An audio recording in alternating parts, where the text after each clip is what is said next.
Hey everybody, it's TheDollBoy, and as you may notice, I've changed my account name.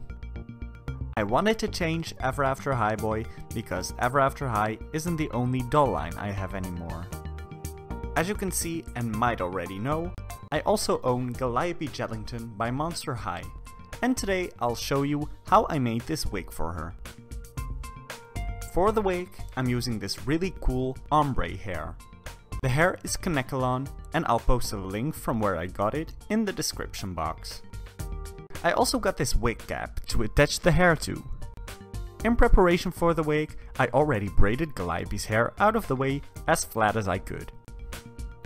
Because this wig cap is actually for human heads, you want to make it fit the doll by doubling the wig cap and sewing the back closed and fit it around the head. When you did that, this is what the cap should look like. As you can see, I already added the hair to the hairline by knotting each strand to the cap. To attach the hair, you want to take a pipe cleaner and fold it in half.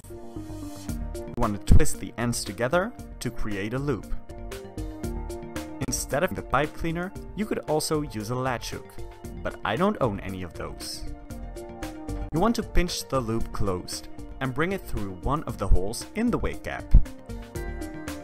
Then you want to fold a strand of hair to create a loop as well and bring it through the pipe cleaner. Now you can pull the pipe cleaner out of the wig cap. I knot the hair 3 times to make sure it's nice and secure. To make this ombre hair blend nicely and have a nice transition, you want to fold each strand at a different point, instead of folding them all exactly in the middle. This will ensure the blue starts higher in some places, which gives you a really nice balayage or highlighted look. You want to do the exact same thing for the whole wig.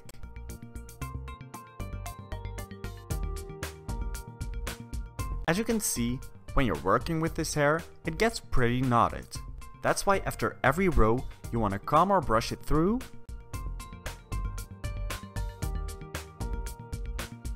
cut away the knotted ends, and braid it out of the way so it won't get tangled again. When all of the hair is attached to the wig cap, you want to smooth out the hair and make it more manageable. As you can see, right now the hair is quite frizzy. I brush the hair out again and spray it with water. When the hair is damp, I run my straightener through it a couple of times. You want to make sure the hair stays wet, so I reapply some water before straightening again. This is the end result. I also cut some layers in the wig to frame her face. If you want, you can check out my layering tutorial on my YouTube channel as well. To make sure this wig is secure, I'm using bobby pins. I really hope you liked this tutorial. If you did, make sure to give this video a thumbs up, comment down below and subscribe to my channel. If you want to see more pictures of my doll creations, make sure to follow me on Instagram, which is now at TheDollBoy as well. See you next time!